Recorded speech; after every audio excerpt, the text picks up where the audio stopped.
भगवते वासुदेवाय। मुछो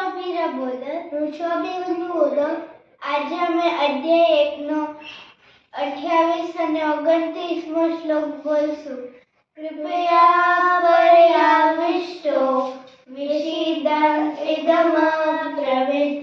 અર્જુન ઉવાચ દૃષ્ટ્વેવં સ્વજनं કૃષ્ણ યુયુત્સું સમુપસ્થિતં सीदन्ति मम गात्राणि मुखं च परिशुष्यति विपथुषा शरीरे मे रोमहर्षश्च जायते.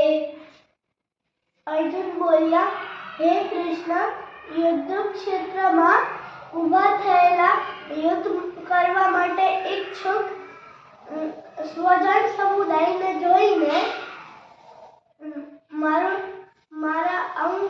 મારા અંગો શિથિલ થઈ રહ્યા છે તથા મારો મોં સુકાઈ રહ્યું છે તથા મારા શરીરમાં કંપ તથા રોમાંચ થઈ રહ્યું છે.